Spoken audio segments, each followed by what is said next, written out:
여러분 안녕하십니까? Hello, everyone. सभी को जय मसीह की। 로 이번 주간 또 이렇게 집회를 할 수 있어서 너무 감사합니다. I'm so thankful. परमेश्वर के बड़े अनुग्रह से एक बार फिर से हम बाइबल सभा कर पा रहे हैं, हमें बहुत धन्यवादी मन है। 성경을 한 10권 정도 가지고 있는데요. But personally, I तो मेरे पास व्यक्तिगत रूप से 10 बाइबल हैं। have one in my office, एक मेरे ऑफिस में है, one at the church, एक मेरे चर्च में है, and one in my bedroom. एक मेरे कमरे में है, 성경은 여러 권이 있습니다. And also, I have many other. और उसके अलावा भी मेरे पास बहुत सारी बाइबल हैं। 생각하는 것은 But what I am very तो जिस बात के लिए मैं बहुत खुश हूँ वो क्या है 이렇게 그 구텐버그에서 이제 금속활자가 책이 만들어지기 시작했는데 and so through the good तो ये जो बाइबल है ये गुटेनबर्ग के द्वारा प्रिंटिंग टेक्स्ट शुरू हुआ और तब से बाइबल छपनी शुरू हुई। 굉장히 어려운 것이었죠. and back then, और उससे पहले सच में बाइबल को पाना बहुत मुश्किल था। 어머니가 아주 신실하게 하나님 믿는 성도였다고 말합니다. and they said कहते हैं कि गुटेनबर्ग की माँ एक बहुत ही अच्छी विश्वासी मसीही थी। 어머니가 한평생 성경 하나 갖는 게 소원이었다고 합니다. तो उसकी माँ का जीवन का सपना था कि उसके हाथ में बाइबल आ जाए। 구텐버그가 성경을 출판하기 위해서 금속활자를 발명했습니다. तो इसीलिए गुटेनबर्ग ने बाइबल को छापने के लिए प्रिंटिंग प्रेस की उसने खोज की। 작은 돈을 가지고 신구약 전체를 사서 손안에 둘 수가 있었습니다. and through और उसके द्वारा आज हम थोड़े से पैसे खर्च करके पूरा पुराना नियम और नया नियम खरीद सकते हैं। 들어가서 세상 어디서 느낄 수 없는 새로운 세계를 맛봤고 तो बाइबल के अंदर प्रवेश करके सच में मैं उस दुनिया का आविष्कार कर सका जो और कहीं नहीं मिल सकता था। 성경 속에 있는 세계는 내 삶 완전히 바꾸어 주었습니다. और उस बाइबल की दुनिया ने मेरे जीवन को पूरी तरीके से बदल दिया। 이런 이야기를 하는 게 그냥 성경 이야기를 한다는 게 너무 아름다운 일이고 기쁜 일이고요. and so for me, तो इसलिए बाइबल के बारे में बात कर सकना मुझे बहुत खुशी देता है, मेरे लिए बहुत सुंदर बात है। 이 많은 행복 가운데 가장 귀중한 행복 가운데 하나는 저희 아버지십니다. and of the men, तो मेरे जीवन में जितनी बड़ी खुशियाँ थी उनमें से एक बहुत बड़ी खुशी मेरे पिताजी के विषय में है। 하나로 상당히 바빴고 또 처음에 굉장히 가난했습니다. तो मैं सुसमाचार का प्रचार करने का जब काम कर रहा था तो मैं बहुत व्यस्त रहता था और शुरुआत में मैं बहुत गरीब था। तो मेरे एक बड़े भाई हैं, 오시고 고향에 사셨습니다. and my older brother took तो मेरे बड़े भाई पिताजी के साथ गांव में रहते थे। 이제 우리 집이 좀 낡아 집을 새로 지으려고 돈을 좀 준비했는데 तो हमारे गांव का घर थोड़ा सा खराब हो गया था, पुराना हो गया था, इसलिए मेरे भाई मतलब पैसे तैयार कर रहे थे कि वो नया घर बनवा सकें। 건설업을 하고 있는데 तो मेरे जो चाचा जी हैं वे जापान में इमारत निर्माण का काम करते थे। 하면 내가 임금을 주겠다고 तो उन्होंने मेरे भाई से कहा कि अगर तुम मेरी कंपनी में आके काम करोगे तो मैं तुम्हें तनख्वाह दूंगा। 갔습니다. तो इसलिए मेरे भाई जापान चले गए। 한국보다도 임금이 비싸서 한 10배 비싸기 때문에 तो उस ज़माने में जापान में जो मजदूरी दी जाती थी वो कोरिया से 10 गुना ज़्यादा थी। 상당한 돈이 되었습니다. इसलिए वहाँ 6 महीने काम करके भी काफ़ी पैसा कमाया जा सकता था। 예, 제가 아버지를 모시게 됐습니다. तो मेरे भाई जब जापान गए तब मैं पिताजी को अपने साथ रख सका। 제가 예배당 아주 조그마한 예배당에 작은 방이 몇 있는데 거기 아버지가 계셨어요. तो मैं तब सुसमाचार प्रचार का काम मैंने शुरू ही किया था। मेरा एक छोटा सा चर्च था और वहाँ पे एक छोटा सा कमरा था जिसमें मेरे पिताजी रहते थे। 이 가족들의 변화 तो मेरे परिवार में जो यीशु मसीह के द्वारा जो बदलाव उत्पन्न हुआ, जो मेरे बेटा या बेटी में बदलाव उत्पन्न हुआ, उसको सच में शब्दों में बताना मुश्किल है। तो आज सबसे पहले मैं बाइबल पढ़ के अपनी बात शुरू करूँगा। 오늘 성경은 누가복음 6장 1절부터 읽겠습니다. तो आज हम लूका 6 1 से पढ़ेंगे, 1절 사이 말씀. 1 से लेके 11 तक पढ़ेंगे। 누가복음을 다 찾아주시기 바랍니다. तो आप सब लोग लूका की किताब को खोलिए। 신약의 마태, 마가, 누가, 요한. तो नए नियम में मती, मरकुस, लूक 요한. और यूहन्ना की किताब है। 세 번째 책 누가복음 तो तीसरी किताब लूका की किताब है। 1절부터 이렇게 6장 1절입니다. 6 के 1 से पढ़ेंगे। 안식일에 예수께서 밀밥 사이로 지나가실새 제자들이 이삭을 잘라 손으로 비비어 먹으니 फिर सब्त के दिन वे खेतों में से होकर जा रहे थे और उसके चेले बाले तोड़ तोड़ कर और हाथों में मल मल कर खाते जा रहे थे। 어떤 바리새인들이 말하되 어째 안식일 하지 못한 일을 하느냐. तब फरीसियों में से कुछ कहने लगे, तुम वह काम क्यों करते हो जो सब्त के दिन करना उचित नहीं। 예수께서 대답하여 가라사대 다윗이 자기와 및 함께한 자들이 시장할 때 한 일을 잃지 못하였느냐. यीशु ने उनको उत्तर दिया, क्या तुम ये नहीं पढ़ा कि दाऊद ने जब वह और उसके साथी भूखे थे तो क्या किया?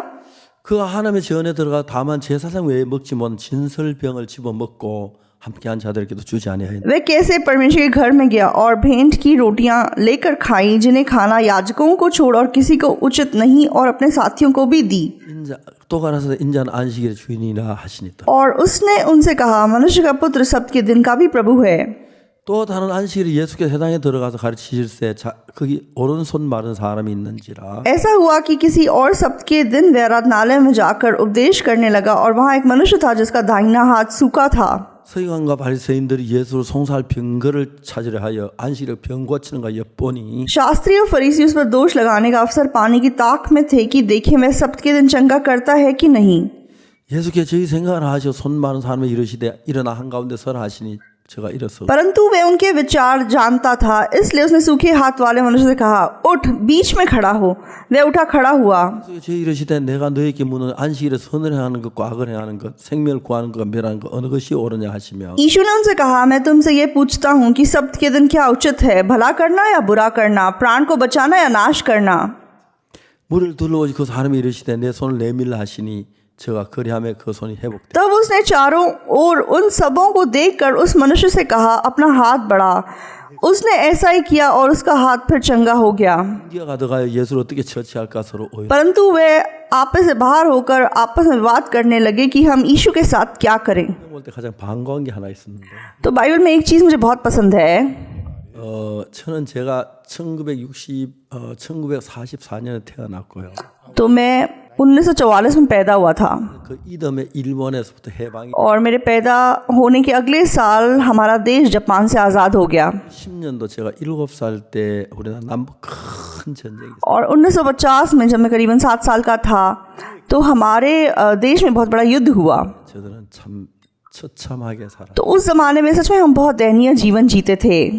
저들이 이제 그 학교에 이제 초등학교 제가 7살 때 들어갔는데 तो मैं जब एलिमेंट्री स्कूल में भर्ती हुआ था तब मैं 7 साल का था। 또 아이 학생들이 아버지 어머니가 없어. तो हमारी कक्षा में 30% बच्चे अनाथ थे, ना उनकी माँ थी ना उनका बाप था। 비참했어. तो बहुत ही दयनीय परिस्थिति थी।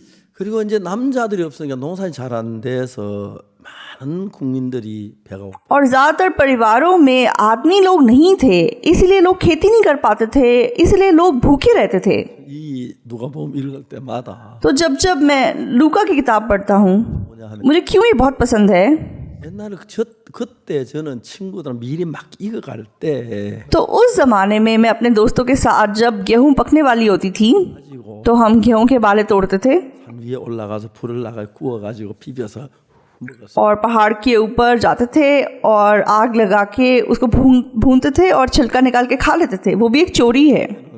लेकिन बाइबल में 사람이 덜에 가서 낯설 때만 도둑이지만 손으로 비벼 먹는 도둑이야 이렇게 하더라고. अगर कोई भूखा किसी के खेत में जाता है और बाले तोड़ के खाता है तो कोई बात नहीं, लेकिन अगर वो हंसुए का प्रयोग करता है तो चोरी है। तो मुझे अगर ऐसा पता होता तो कितना अच्छा होता। 그렇게 돼 있어요. लेकिन सचमुच में बाइबल में ऐसा लिखा है 떼면 도둑질인데 कि हंसुए का प्रयोग करो तो चोरी है, अगर हाथ से तोड़ के खाओ तो कोई बात नहीं। 그때는 그걸 몰랐습니다. लेकिन उस ज़माने में मुझे पता नहीं था। 나라 보면은 그거 가면 법이 걸리죠. लेकिन हमारे देश के कानून के हिसाब से वो गलत है। 도둑질하고 그렇게 막 죄를 용서해서 빌고 तो उस ज़माने में सच में मैं बहुत पापों की क्षमा मांगा करता था। 삶을 살면서 तो अपना जीवन जीने के दौरान 많은 걸 배웠어요. तो चर्च जाकर मैंने बहुत कुछ सीखा था। 배우고 मैंने प्रभु की प्रार्थना 신경 배워 और फिर प्रेरितों की प्रार्थना, 배워. 10 आज्ञाएं, 그리고 이제 행동하는 그런 부분에 많은 걸 배워. तो कामों से जुड़ी हुई बहुत सारी बातें मैंने सीखी थी। 진짜 참된 믿음이란 건 어떤 것인지를 그냥 몰랐습니다. लेकिन मुझे ये नहीं पता था कि सच्चा विश्वास क्या है।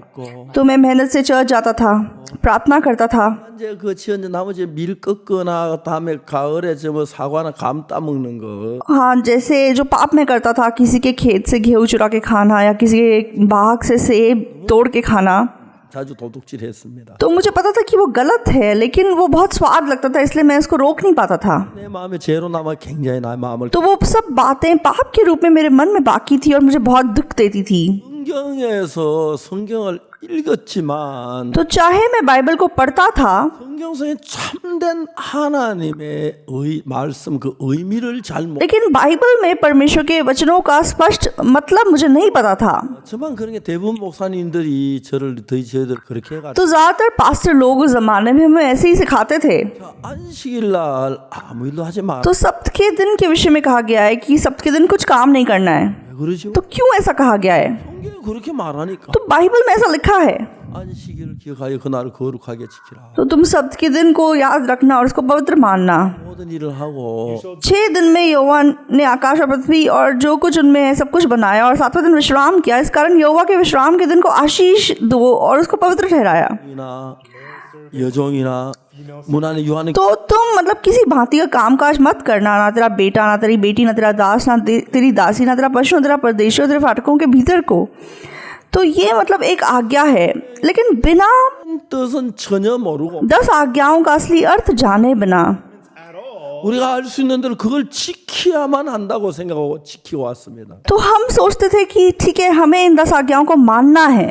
9살 됐을 때 तो जब मैं 19 वर्ष का हुआ 하나님 제게 어떤 일에 모든 앞길을 다 가로막았어요. तो परमेश्वर ने मेरे सारे आगे के रास्ते जैसे रोक दिए। 하나님 희망이 없어서 한다기 너무너무 어려웠는데 तो एक मनुष्य के लिए बिना किसी आशा के जीना सच में बहुत दुख से भरी हुई बात होती है।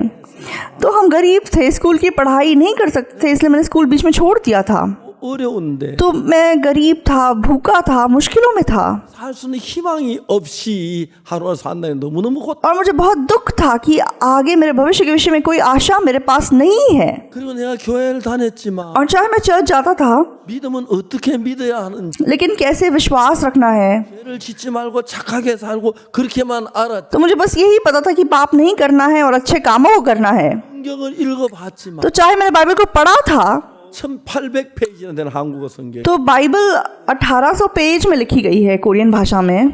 빽빽한 글씨만 तो इसमें एक भी चित्र नहीं है, ये सिर्फ जैसे अक्षरों से भरी हुई है।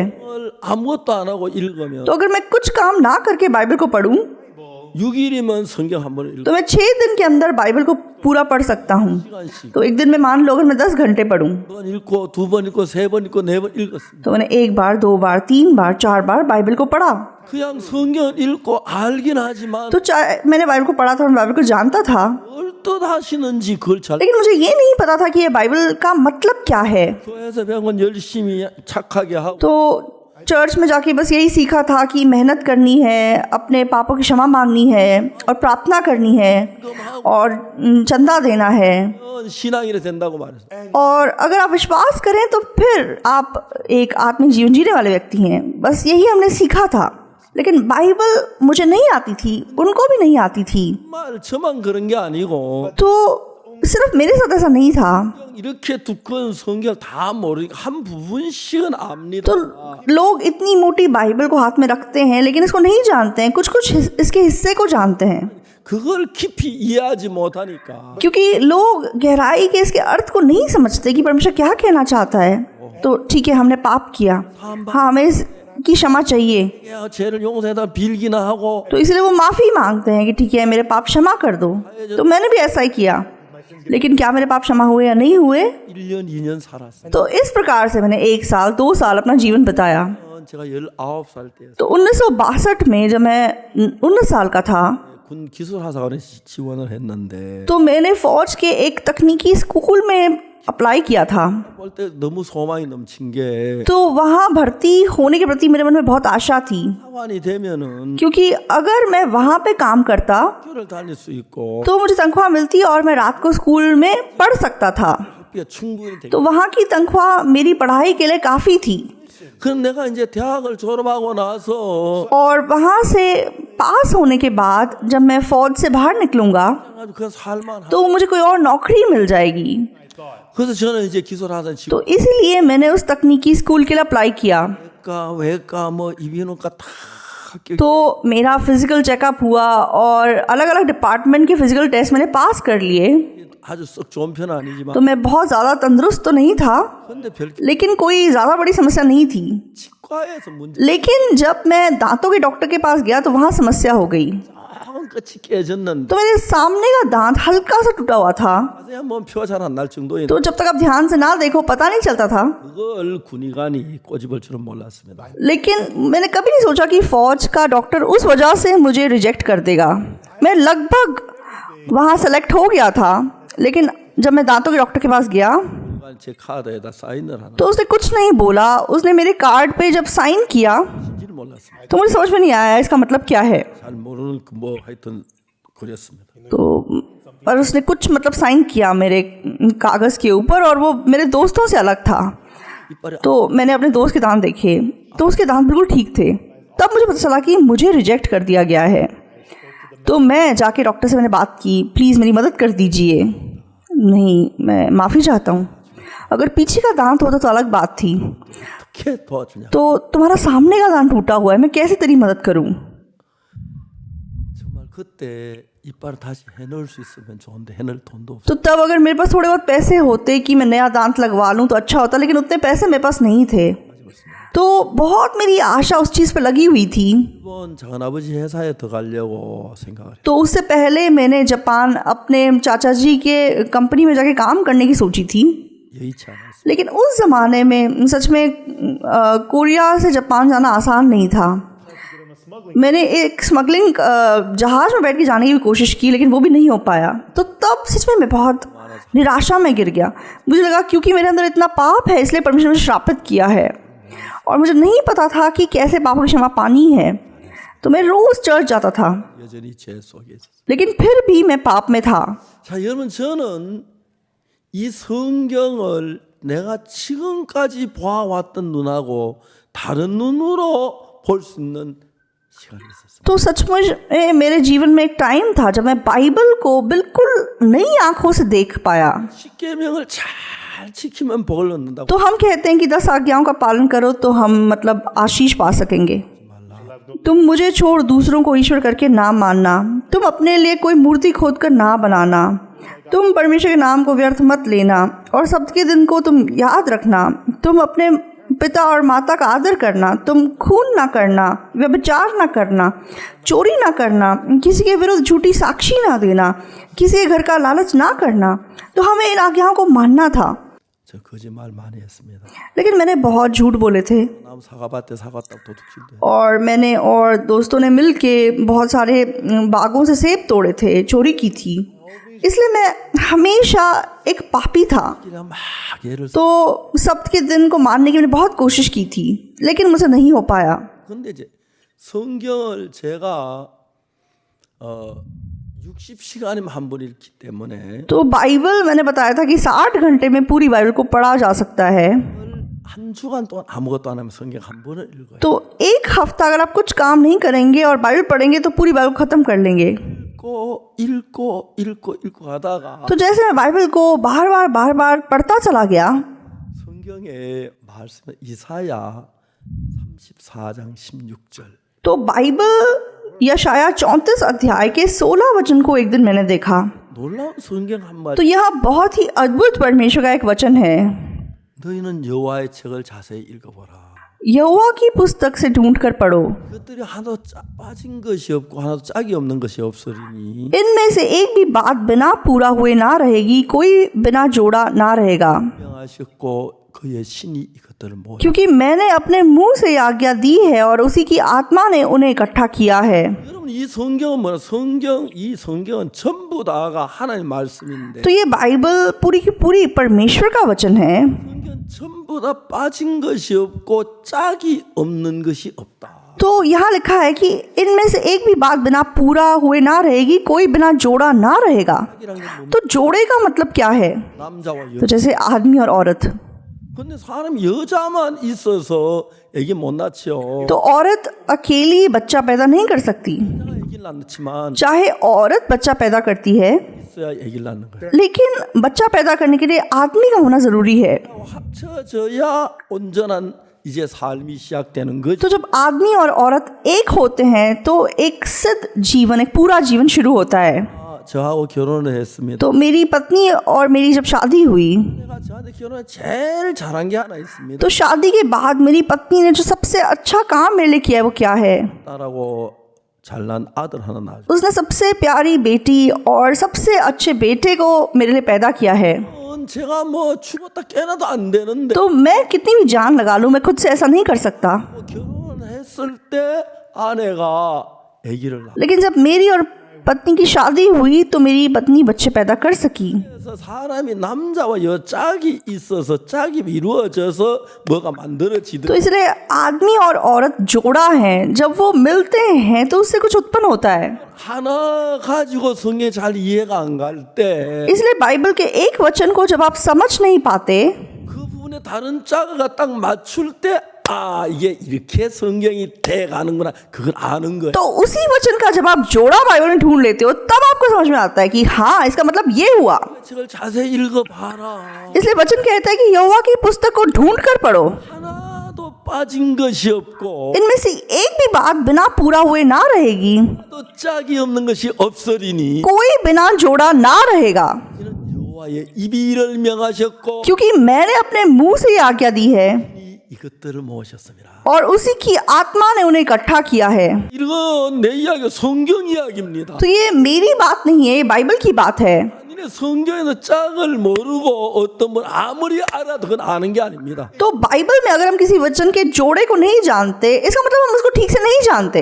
성경을 읽고 있다 이해가 안 가는 게 많았어요. तो इसलिए जब मैं बाइबल को पढ़ता था बहुत सी बातें मुझे समझ में नहीं आती थी, 그다음에 그 이해가 안 그 짝을 짝짝짝 맞추어졌을 때 लेकिन जब एक एक करके उसका जोड़ा मुझे पता चला 남자 혼자 아무리 잘해도 아기를 못 낳고 तो जिस प्रकार आदमी कितना भी महान क्यों ना हो, अकेला बच्चा पैदा नहीं कर सकता, 여자가 아기를 혼자 못 낳듯이 और औरत कितनी सुंदर भी क्यों ना हो, वे अकेले बच्चा पैदा नहीं कर सकती। 짝이 이루어졌을 때 तो जब आदमी और औरत का जोड़ा बनता है तो एक सिद्ध मनुष्य बनता है। 성경도 하나님이 기록하실 때 그렇게 기록했다고 성경이 이야기를. तो बाइबल हमें बताती है कि परमेश्वर ने बाइबल को भी इसी रीति से लिखा है। 자, 안식일에 관한 얘기인데. तो जहाँ तक सब्त के दिन का सवाल है, 장에서 안식일에 대한 이야기 읽었어요. तो आज हमने लूका 6 में सब्त के दिन के विषय में पढ़ा। 우리가 구약의 율법에서도 안식일 십계명에서 읽을 수 있어요. तो पुराने नियम में भी हम 10 आज्ञाओं के बीच में सब्त के दिन के बारे में देख सकते हैं। 그 짝이 뭐야? 안식일에 다른 짝이 뭐야? लेकिन सब्त के दिन का जोड़ा क्या है? 안식일의 그 참 의미가 뭐야? तो सब्त का असली मतलब क्या है? 왜 안식일 일하면 안 되는데? सब्त के दिन में काम नहीं करना है, 뭐래? क्यों काम नहीं करना है? 하지 마라 그랬으니까 안 하는 거지. हाँ, परमेश्वर ने मना किया है इसलिए नहीं काम करना है। मैं इतना ही सोचता था, 근데 여러분 안식일에 그 짝을 알고 있어요. लेकिन सचमुच में सब्त के दिन का जो जोड़ा है वो वचन ढूंढना चाहता था। 안식일의 참된 의미를 알 수 있을 거예요. क्यों? क्योंकि अगर मैं उस जोड़े को ढूंढ लूंगा तो मैं उसका असली मतलब समझ पाऊंगा। 저는 성경의 짝이란 그 부분들을 발견하고 난 뒤에 तो जैसे मैंने बाइबल में एक एक वचन का जोड़ा ढूंढा, 그걸 딱딱 맞춰 보니까 जब वो जोड़ा मिलता चला गया 제가 성경의 세계 속에 놀랍게 내 마음을 끌어가는 걸 알았어요. तो मैं देख सका कि बाइबल ने अद्भुत रूप से मेरे मन की अगुवाई करना शुरू किया। ना केवल सबके विषय में ऐसा है, 가는 것도 그렇고 व्यवस्था के विषय में भी ऐसा है, पापों की क्षमा के विषय में भी ऐसा ही है, हर बात के विषय में ऐसा ही है। 그걸 몰랐어요. तो पहले मैं यह नहीं जानता था। 제가 그 속죄 제사에 나오는데 तो जहाँ तक पाप बलि का सवाल है, 제사를 할 때 그 어떤 사람이 죄를 지어 तो पाप बलि में जब कोई मनुष्य पाप करता 사물 밖에 염소나 암염소 암양을 तो वह मतलब अपने पाप की क्षमा के लिए एक निर्दोष भेड़ या बकरे को लेके आता था, 염소 머리에 안수를 और फिर वह पापी मनुष्य उस पाप बलि पशु पे हाथ रखता था। 그걸 이해가 안 갔어요. तो वो चीज मैं नहीं समझ सका। 왜 안수를 해야지? तो ये क्यों उसके सर पे हाथ रख रहा है? सर पे हाथ रखने का मतलब क्या हुआ है? 안수 받을 때 안수 받고 जब हम किसी पास्टर को अभिषेक करते हैं तो उसके सर पे हाथ रखते हैं।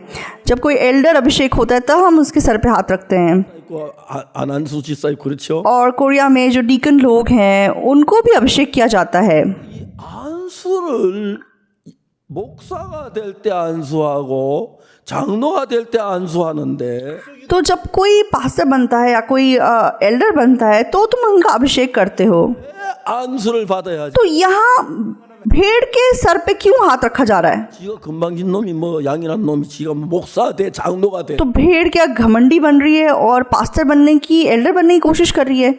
ये चीज़ मैं नहीं समझ सका। 저는 죄 사함에 대해서 तो मैंने पापों के क्षमा के विषय में 전체 뽑아서 어떻게 죄가 사해지는지 정확히 배우고 싶어요. तो मैं बाइबल को विस्तार से ढूंढ कर इस विषय में सीखना चाहता था। 첫 번째 제가 제사함에 가는 걸 배우기 위해서 성경의 구약 속죄 제사라는 게 तो सबसे पहले इस विषय के बारे में सीखने के लिए मैंने पाप बलि के विषय में सीखा। 장은 전체 속죄 제사로 돼 있는데 तो पुराने नियम में लेवी व्यवस्था 4 पाप बलि के विषय में बताता है।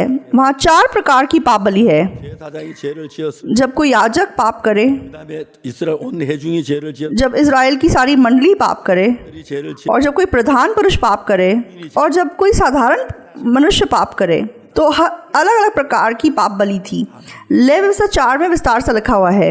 그 당시는 평민이었기 때문에 तो उस जमाने में मैं एक साधारण जन था, 사는 방법을 알고 성경을 자세히 읽어가기 시작. तो मैंने बाइबल में ध्यान से पाप बलि के विषय में पढ़ा। 4장 27절부터 평민의 속죄 제사. तो लेवी व्यवस्था 4:27 से साधारण व्यक्ति के पाप बलि के बारे में लिखा हुआ है। 하나가 여호와의 권능 중 하나도 부지지 범하여 허물이 있다가 यदि साधारण लोगों में से कोई अज्ञानता से पाप करे, अर्थात कोई ऐसा काम जिसे यहोवा ने मना किया हो करके दोषी हो, 의침을 받거든. और उसका वे पाप उस पर प्रकट हो जाए, 그는 흠없는 암염소를 끌고 와서 तो वह उस पाप के कारण एक निर्दोष बकरी बलिदान के लिए ले आए, 예물로 삼아 और वे अपना हाथ पाप बलि पशु के सिर पर रखे, 속죄대 희생의 머리 안수한다.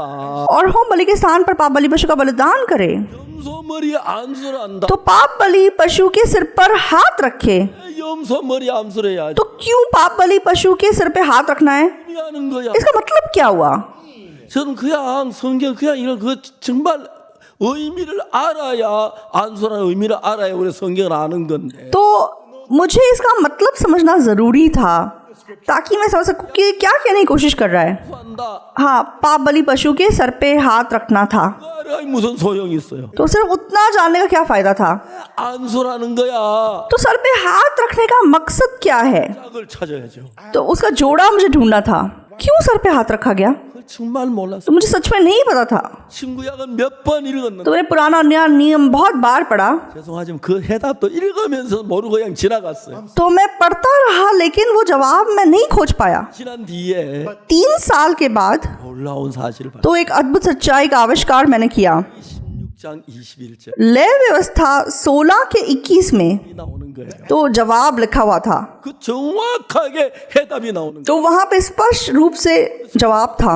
딱딱 맞춰 해답이 나오는 तो बाइबल में इस प्रकार हर वचन का एक जोड़ा है और तब आप उनको समझ सकते हो। 손으로 산염소의 머리에 안수하여 और हारून अपने दोनों हाथों को जीवित बकरे पर रख कर इजराइल के सब अधर्म के कामों को और उनके सब अपराधों अर्थात उनके सारे पापों को अंगीकार करे 죄를 염소의 머리에 두어 और उनको बकरे के सिर पर धरकर। 죄를 지었는데 हाँ, मैंने पाप किया 염소야 네가 내 대신 좀 죽어줘라. तो भेड़ बकरी तू मेरी जगह मर जा। 죄를 대신해서 어린 양이 죽임을 당. तो मेरी जगह मेरे पापों के लिए वो भेड़ या बकरी मरती है, 죽임을 그냥 죽으면 안 되고 तो वो ऐसे ही मर जाए, उसका कोई फायदा नहीं होगा। 넘겨야 죽. तो सबसे पहले पाप उसके सर पे धरना पड़ेगा। 이제 양이나 염소 머리 안 제사장이 안수를 했을 इसलिए जब याजक उस भेड़ या बकरे के सर पे हाथ रखता 제가 정확하게 염소의 머리로 건너가는 거죠. तो वो पाप साफ उस बकरे के सर पे ट्रांसफर हो जाता। 27절에는 속죄제사 드리는 이야기가 나와. तो लेवी व्यवस्था 4 के 27 में पाप बलि के विषय में लिखा है, 안수하는 इ야기가 나오는데 तो वहां सर पे हाथ रखने के विषय में लिखा है। 21절은 아무리 들어봐도 왜 안수하는 이유가 안 나오나? लेकिन 4 के 27 में कारण नहीं लिखा हुआ कि क्यों सर पे हाथ रखा जा रहा है। 21절에 보니 लेकिन लेविता 16 के 21 को जब आप पढ़ते हो, 하루는 산년새 머리에 안수하여 और हारून अपने दोनों हाथों को जीवित बकरे पर रखकर 모든 불의와 그 범한 죄를 고하고 इजराइलियों के सब अधर्म के कामों और अपने सब अपराधों अर्थात उनके सारे पापों को अंगीकार करे 문서의 머리에 두어. और उनको बकरे के सिर पर धरकर। 그러니까 이제 양을 암만 잡아도 안솔 안 하고 잡으면 죄가 안 건너가기 때문에 안 된다. तो आप बकरे और भेड़ को कितनी बार मार लो, लेकिन अगर आप उसके सर पे हाथ नहीं रखोगे तो पाप उसके ऊपर नहीं जाएगा, तो कोई फायदा नहीं होगा। 내 대신 좀 죽어. तो बकरे मैं माफी चाहता हूँ, मेरी जगह मर जा, 네가 대신 받. तो मेरे पाप की सजा तू पा ले। Instead of me, you. तो पाप उसके सर पे धरने के बाद 이제 제사의 칼로 찔러서 양을 तो तब याजक उसको चाकू से मारता है और उसे मार डालता है। 값으로 죽는. तो पाप की कीमत चुकाने के लिए वो बकरा मर जाता है। 이제 재미있는 것은 और मजेदार बात क्या है, 세례요한 요단강에서 회개 세례. तो यूहन्ना बपतिस्मा देने वाला यर्दन की नदी में पश्चाताप का बपतिस्मा देता था। 아까 왔느니라. तो मन फिराओ कि स्वर्ग का राज निकट है। 그래서 사람들이 자기 죄를 회개하고 तो लोग अपने पापों का अंगीकार करते थे 세례요한에게 세례를. और यूहन्ना के पास जाके बपतिस्मा लेते थे। 근데 어느 날 예수님이 요단강에 लेकिन एक दिन यीशु मसीह यर्दन की नदी में आए। 요한에게 나도 세례를 받다. यूहन्ना को जाकर बोलते कि मुझे बपतिस्मा दे। तो यूहन्ना हैरान हो जाता है, 하나님의 아들. तो ये परमेश्वर का पुत्र है, ये यीशु मसीह है, 내가 당신에게 세례를 받. 당신 내게로 오시다. तो मुझे तुझसे बपतिस्मा लेना चाहिए और तू मुझसे बपतिस्मा मांग रहा है, 이제 허락해라. तो अब ऐसा ही होने दे, 우리가 이와 같이 하여 모든 의를 이루는 것이 합당하다. क्योंकि इसी रीति से हमें सब धार्मिकता को पूरा करना उचित है। 자, 모든 의를 이룬다. तो सब धार्मिकता को पूरा करना, 의가 없으니까 क्योंकि हमारे पास धार्मिकता नहीं है, हम पापी हैं। 어떻게 세례 받는 것이 의를 이루는 것이 되느냐? तो बपतिस्मा के द्वारा कैसे धार्मिकता पूरी हो सकती है? 여러분 예수님은 죄가 없으신 분인데 तो यीशु मसीह निर्दोष था, निष्पाप था, 정말 예수님이 죽을 필요가 없. तो यीशु मसीह को मरने की क्या जरूरत थी? 그런데 이제 우리를 의롭게 하기 위해 죄를 씻기 위하여 우리 죄를 예수님께 넘기는 그 행사가 바로 구약 레위와 연결시켰을 때 딱 들어맞는 거예요. लेकिन ताकि यीशु मसीह हमारे पाप को धो सके, हमारे पापों के लिए मर सके, इसलिए यीशु के सर पे पाप को लादने का काम बिल्कुल जैसे पुराने नियम में हुआ था, वो यहाँ पे हुआ। तो यूहन्ना मन फिराव का बपतिस्मा देता था, 받을 필요. तो यीशु मसीह को मन फिराव का बपतिस्मा पाने की जरूरत नहीं थी, क्योंकि उसके अंदर पाप नहीं था। लेकिन क्यों यीशु मसीह ने बपतिस्मा लिया? 우리 죄가 넘어가는 예수님께 넘겨가는 그 과정으로 세례 요한이 제사장이니까 요한은 아버지가 제사장이면 제사장 아들은 제사장입니다. तो ये हमारे पापों को यीशु के ऊपर लादने की एक प्रक्रिया थी, क्योंकि यूहन्ना बपतिस्मा देने वाला याजक था, उसका पिताजी याजक था, और जब उसने यीशु के सर पे हाथ रखा तब पवित्र आत्मा एक कबूतर के समान उतरता दिखाई दिया। और मत्ती की किताब में क्या लिखा है, बहुत और मजेदार बात क्या है, 1장 29절에 तो यूहन्ना 1 के 29 में क्या लिखा है, 이튿날 요한이 예수께 자기에게 나오심을 보고 가라. तो दूसरे दिन यूहन्ना यीशु को आते हुए देखकर क्या कहता है, 세상 죄를 지워하는 하나님의 어린 양이로. वो देखो परमेश्वर का मेमना जगत का पाप उठा ले जाता है। 그 양 읽으면 이해가 안 가. तो अगर आप ऐसे उसे पढ़ेंगे आप नहीं समझ सकेंगे 구할 때 죄가 넘어가는 거 कैसे पाप 예수님이 सर पे हाथ रखने से ट्रांसफर होता है। 해야 할 필요가 없는데 यीशु को सच में उसके अंदर पाप नहीं था, उसको बपतिस्मा की जरूरत नहीं थी, 세례가 아니라 तो उसने जो बपतिस्मा यूहन्ना से लिया वो मन फिराव का बपतिस्मा नहीं था। 이런 과정으로 예수님 머리 안수. तो पाप को यीशु के सर पे धरने की एक प्रक्रिया के रूप में वो बपतिस्मा दिया गया। और उसके अगले दिन जब यीशु मसीह यूहन्ना के सामने आता है 지워하는 하나님의 어린 양이로다. तब यूहन्ना गवाही देता है, वो देखो परमेश्वर का मेमना जगत का पाप उठा ले जाता है। 다시 이야기하자면 그냥 성경 이해가 되는 게 तो आप ऐसे ही बाइबल को नहीं समझ सकेंगे। 딱 맞아지면서 성경을 정확하게 이해할 수가 있다. लेकिन जैसे हर एक वचन का जोड़ा मिलता चला जाता है तो बाइबल को आप स्पष्ट रूप से समझ सकते हैं। 안식일에 관한 얘기를 하다 옆으로 많이 왔는데 तो हम सप्त के दिन के विषय में बात कर रहे थे, हम बहुत आगे हो गए। 안식일을 이해하려면 어떻게 해야 이해? तो सप्त के दिन को अगर आपको समझना है तो कैसे समझना होगा? 구약의 안식일에 대해서 출애굽기에 점어가 나오죠. 안식일에 대해서 तो पुराने नियम में निर्गमन की किताब में सब्त के दिन में लिखा हुआ है, 안식일 기회가 그날을 거룩하게 지키라. तो विश्राम दिन को पवित्र मानने के लिए स्मरण रखना। 그때 또한 힘써 내 모든 6 दिन तू परिश्रम करके अपना सब काम काज करना, 안식일인 परंतु 7वां दिन तेरे परमेश्वर यहोवा के लिए विश्राम दिन है, उसमें ना तू किसी भांति का काम काज करना, ना तेरा बेटा, ना तेरी बेटी, ना तेरा दास, ना तेरी दासी, ना तेरे पशु, ना कोई परदेशी तेरे फाटकों के भीतर को। 율법 난 안식일. तो ये सप्त के दिन के विषय में वचन पुराने नियम में है। 제가 이 안식일을 오늘 많은 안식교회든 तो ये जो विश्राम का दिन, सप्त का दिन है, आज बहुत से चर्च इसके बारे में अलग अलग बातें बोलते हैं। तो सेवंथ डे एडवेंटिस्ट चर्च है, वो बताते हैं कि मेहनत से इसको पालन करो। 좀 더 알고 तो मैं इस विश्राम के दिन, सप्त के दिन को थोड़ा और समझना चाहता था, 컴퓨터에다 넣고 단어를 찾기 तो मैंने कंप्यूटर में सप्त शब्द को ढूंढना शुरू किया। 단어를 찾기 तो सप्त शब्द का प्रयोग कितनी बार बाइबल में किया गया है। 시작해서 골로새서에서 तो अद्भुत रूप से कुलूसियों किताब में मुझे एक वचन मिला, 중요한 이야기가 बहुत ही जरूरी बात वहाँ लिखी हुई है। 자 우리 골로새서 2장을 한번 찾아봅시다. तो हम एक बार कुलूसियों की किताब को खोलते हैं, कुलूसियों 2। 찾으셨습니까? तो आपने क्या खोल लिया है?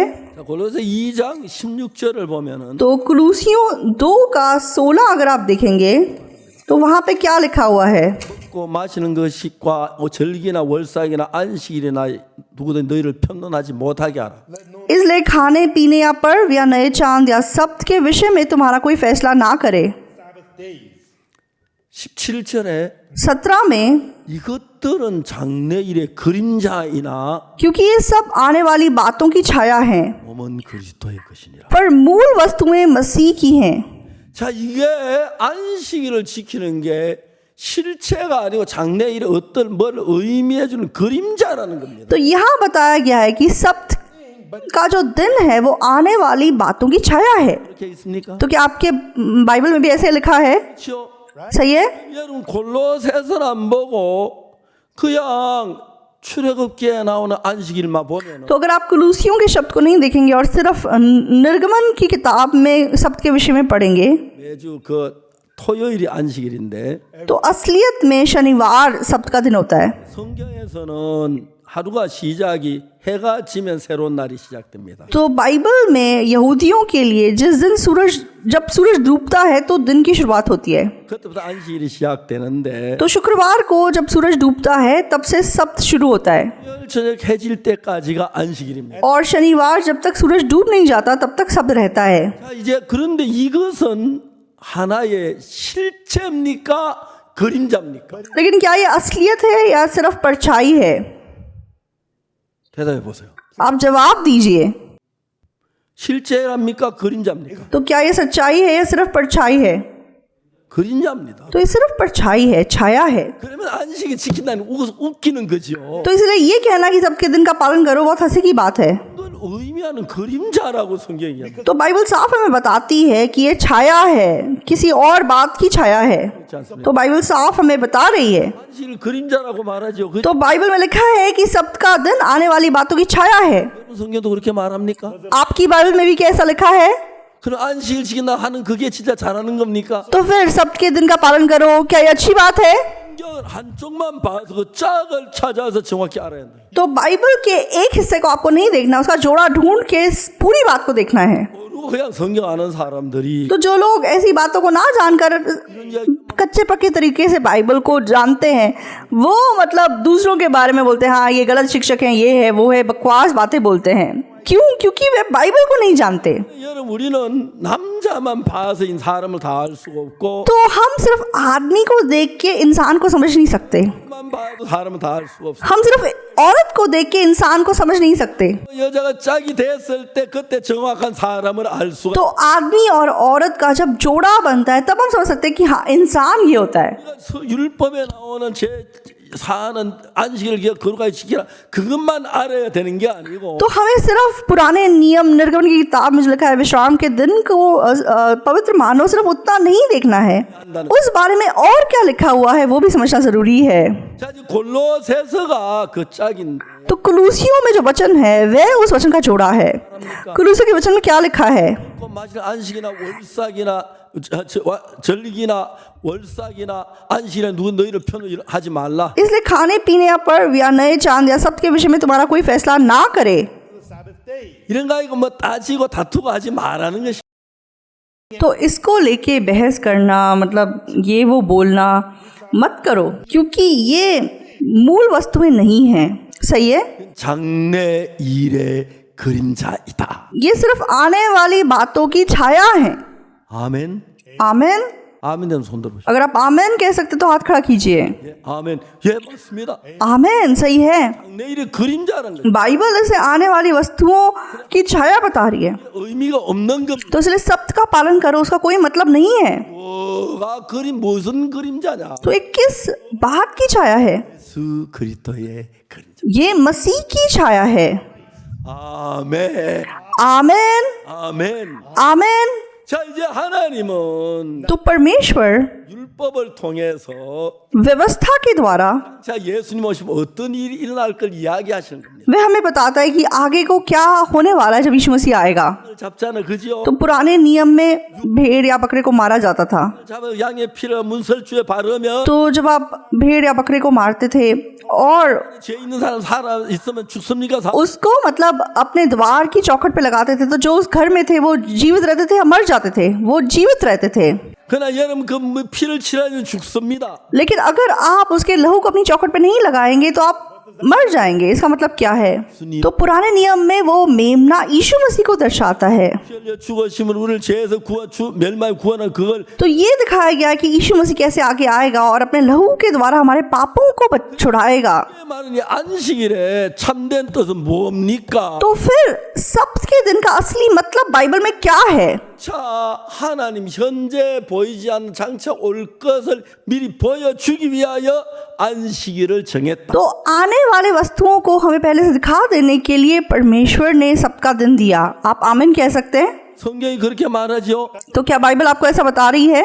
장래 일의 그림자이다. तो ये आने वाली अच्छी बातों की छाया है। 쟤는 뭐냐? तो फिर असलियत क्या है? 내가 몸이 있으면 तो आपके पास अगर देह है तो आपकी छाया होगी। 실제 몸을 아는 것처럼 तो छाया को देखकर हम असली देह को समझ सकते हैं। 안식일 이런 걸 가지고 우리에게 무슨 뭘 가르치려고 하는 तो ये सबके दिन वगैरह के द्वारा परमेश्वर में क्या सिखाना चाहता था? 아주 쉬운 겁니다. तो बहुत ही आसान है। 자, 안식일을 기억하여 그날을 거룩하게 지키라. तो तुम सबके दिन को याद रखना और इसे पवित्र मानना। 모든 일을 하고 You shall labor तो 6 दिन तुम अपनी पूरी ताकत से काम करना, लेकिन 7वां दिन तुम्हारे लिए विश्राम का दिन है। उस दिन तुम कुछ भी काम मत करना। 네 남종이나 ना तेरा दास, ना तेरी दासी, 나의 기와는 객이나 ना तेरे घर रहने वाला परदेशी, कोई भी कोई कामकाज नहीं करेगा। 그게 무슨 말입니까? तो इसका मतलब क्या है? 예수님을 가르쳐. ये यीशु मसीह के विषय में बताया गया है। 우리가 무거운 죄의 짐을 지고 끙끙하면서 그렇죠. तो हम पाप का भारी बोझ उठाए हुए रहते हैं और उससे लड़ते हैं। 무거운 짐을 나 홀로 지고 견디다 못해 쓰러질 때 तो पुराने ज़माने में ऐसे ऐसे गाने होते थे, पापों के बोझ को उठाते हुए जब मैं वो बोझ सह नहीं सका तो मैं गिर गया।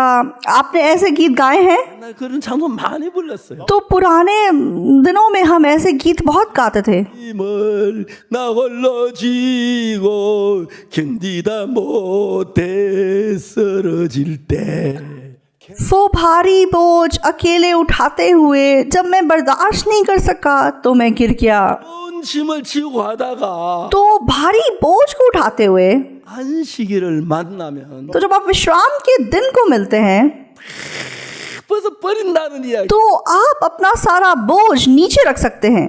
तो इसका मतलब क्या हुआ? 예수님이 오시면 यीशु मसीह जब आएगा, 을 만나 जब आप यीशु को मिलोगे 죄의 짐을 벗는다. तो हम अपने पाप के बोझ को नीचे रख सकेंगे। 안식일은 그걸 말하는 것입니다. सबका दिन हमें ये बता रहा है। 아멘. आमेन, 아멘. आमेन। 그러니까 안식일 지을 뭘 암만 지켜도 그건 하나님 뜻에 행하는 게 아니고 तो सबके दिन को आप कितना भी पालन करने की कोशिश कर लो, वो परमेश्वर की इच्छा नहीं है। 이미 말씀하셨습니다. यीशु मसीह ने क्या कहा? 인자는 안식일의 주인이고 मनुष्य का पुत्र सबका प्रभु है। 안식일 그런 식으로 지켰습니까? तो क्या यीशु मसीह ने भी सब्त के दिन का पालन किया? उसने नहीं पालन किया। 뭐 일을 했어요 예수. तो उसने सब्त के दिन काम किया। 고치시고 उसने बीमारों को चंगाई दी 미리삭 잘라서 먹고. और उसके चेलों ने खेतों से बालें तोड़ के खाए। 미리삭 자르는 거는 추수고 तो बालों को तोड़ना कटनी कहलाता है 비비는 건 타작이고 और उसका छिलका निकालना दावनी कहलाता है। इसलिए उन्होंने कहा कि तुमने सबको तोड़ा है। 그 뭐냐면은 तो सब्त क्या है? 열처럼 해가 딱 지면 안식일은 모든 집을 내려놓는데 तो जब शुक्रवार को सूरज डूबता है तो तुम अपने सारे बोझ को नीचे रख सकते हो। तो ये आने वाली अच्छी वस्तुओं की छाया है। 실제는 예수님이다. लेकिन जो सब्त की असलियत क्या है? सब्त की असलियत यीशु मसीह है। 벌써 버리듯이 तो जिस प्रकार सब्त के दिन हम अपना सारा बोझ नीचे रख सकते थे, तो अपने बोझ से आप आज़ादी पा सकते थे, आप आज़ाद हो सकते थे। उसी प्रकार अगर आप यीशु को मिलेंगे 버린다. तो आप अपने पाप के बोझ से आज़ाद हो सकेंगे। 가르치는 게 안식. तो ये हमें सबके दिन के विषय में बताया गया है। 아멘. आमीन। 예수님을 만나면 यीशु को मिलने के बाद 짐을 벗어 버린다. तो आपके पाप का बोझ हट सकता है। 그걸 가르치는 거예요. ये हमें बताया गया है। 뭐 안식을 지키려고 तो सब्त के दिन का पालन करो। 이스라엘 나라 갔어요. तो एक बार हम इज़राइल गए थे, 꼭 옆에 갔는데 तो हम वो मंदिर की दीवार को देखने गए थे। तो सब्त का दिन था, 막 카메라 찍고 하는데 तो हमारे भाई लोग बड़े खुश हो रहे थे और वो फ़ोटो खींच रहे थे। तो वहाँ का सिक्योरिटी गार्ड आया, फ़ोटो मत खींचो। क्यों? 안식 आज सब्त का दिन है, 쉬었다. इसलिए वो बटन दबाना काम करना है। 근데 물었어. 옆에 तो 물었어. एक और दोस्त था, उसने पूछा 이거 왜 누르노? तो आप भी तो वॉकी टॉकी इस्तेमाल कर रहे, उसका बटन दबा रहे हैं, तो वो भी तो काम है। 안식일 지켜 하지만 그것도 노동 같은데. तो आप हमें बोल रहे हैं ये करो ये मत करो, ये भी तो काम है आपका। तो बहुत हंसी की बात है। 성경을 मो르니까. तो बाइबल को ये लोग नहीं समझते। 성경의 짝을 참된 하나님의 말씀의 의미를 모르고 तो बाइबल में वचन के जोड़े को ना ढूंढकर, उसका असली मतलब ना समझकर, 달달달 외워도 그건 아는 게 아닙니다. तो आप बाइबल की 66 किताबों को रट लें तो भी उसका कोई फायदा नहीं है। 하나님은 장차 예수님이 오셔서 तो परमेश्वर कह रहा है कि यीशु मसीह आएगा 모든 죄에서 해방시켜 주실 그걸 지금 이야기를 하고 계십니다. और हमारे सारे बोझ से हमें आजाद करेगा, ये हमें समझाने की कोशिश की गई है। 우리의 모든 죄짐을 벗는 걸 가르쳐 말. तो हमें बताया गया है कि जब हम यीशु के सामने जाते हैं तो हम अपने सारे पाप के बोझ को नीचे रख सकते हैं। 다가 तो चाहे इजराइली लोग अपने बोझ से दबे हुए थे, 해가 진다 사실은 넘어갔다. लेकिन जैसे ही शुक्रवार को मतलब सूरज डूबता था तो वो एकदम से अरे सूरज डूब गया, तब अपना सारा बोझ नीचे रख सकते थे। तो ऐसा कर सकते थे। उसी प्रकार 주님 앞에 나오면 जब हम यीशु के सामने जाते हैं 모든 죄짐을 벗어버립니다. तो हम अपने सारे पाप के बोझ को नीचे रख सकते हैं।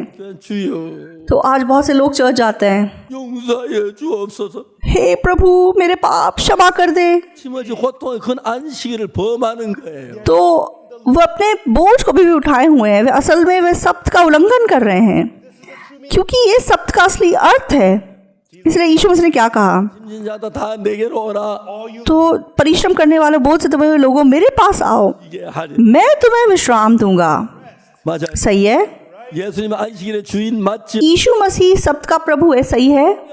तो जब हम यीशु के सामने जाते हैं 사함을 받는다. 죄에서 벗어난다. 그 일을 이야기하는 것을 가르쳐. तो हमारे सारे पाप क्षमा हो जाते हैं, हमारे पाप का बोझ खत्म हो जाता है, ये हमें समझाने की कोशिश की गई है। 안식일 잘 지킨다고 막 자랑하고 तो लोग घमंड करते हैं कि हम सब्त का पालन करते हैं। 몰라 아이고 참 신앙도 और देखो तुम सब्त का पालन नहीं करते, तुम्हारा आत्मिक जीवन कितना खराब है।